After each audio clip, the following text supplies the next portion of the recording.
ازيكم عاملين ايه؟ رب تكونوا بخير. فيديو جديد واخيرا هنعمل كرات جوز الهند او الماكرون او الشكلام. يعني كل بلد بيكون ليها مسمى معين. مش مكلفة خالص خالص، مكوناتها قليلة قوي ومتوفرة. كمان خفيفة. بتدوب كده. كنت حاسة انها جوسي شوية وطعمها حلو جدا. سهلة قوي في التحضير، ما بتاخدش اي وقت ولا اي مجهود.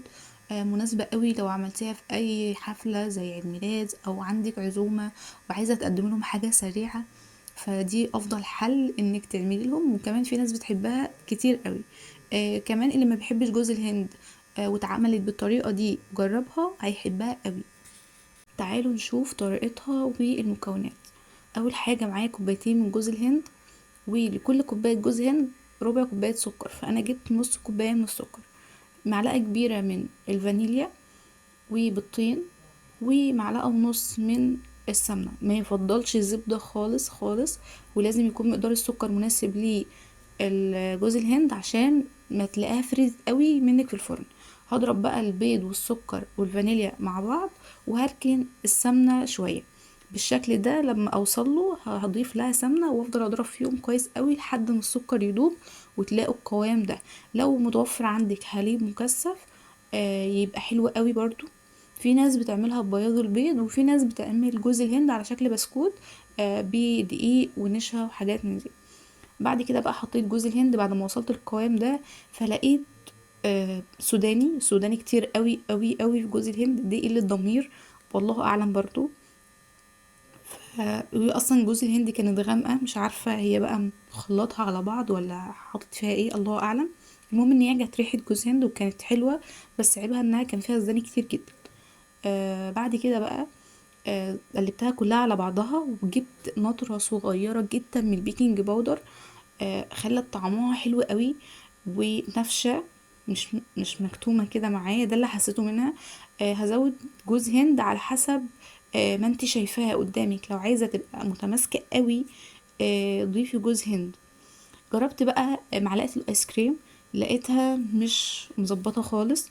زي ما انتم شايفين كده فيها فراغات ومش حلوة، يعني مش مكورة الشكل. هو الحاجة الوحيدة اللي كويسة فيها ان هي تخلي الكور كلها زي بعضها او مقاس واحد. فانا حاولت بقدر الامكان ان انا اخلي ايدي متساوية في التشكيل. عملتها حوالي كانوا 15 واحدة تقريبا، مش فاكرة. كان في بقى متوفر ورق زبدة او صينية تدهنيها سمنة، فانا فضلت ان انا ادهن الصينية سمنة. يعني ده المتداول بين الجميع، لان في ناس كتير قوي ما بيبقاش عندها ورق زبدة، ففضلت ان انا اعمل لها سمنة. وده بقى شكلها خدت حوالي 13 دقيقة بالظبط، ما زادتش. بس للاسف خدت لون غامق كده من تحت شوية، بس لحقتها الحمد لله.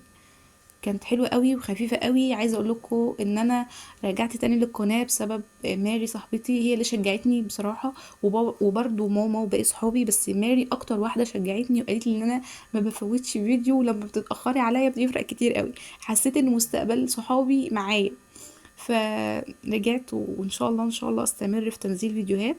ما تنسوش بقى اللايك والاشتراك في القناة وتفعلوا الجرس عشان يوصلوا كل الفيديوهات اللي انا بنزلها جديد. وما تنسوش تصلوا على النبي كتير وتقولوا رأيكم تحت في الكومنتات. ودي اسهل حاجة ممكن تعملوها في الحلويات واسرع حاجة، ويمكن دي الحاجة الوحيدة اللي انا بنجح فيها وفي عمايلها. يعني الكيكة لا، واي حاجة حلوة تانية لا. المهم متنسوش بقى تقولوا رأيكم في الكومنتات وتعملوا اشتراك.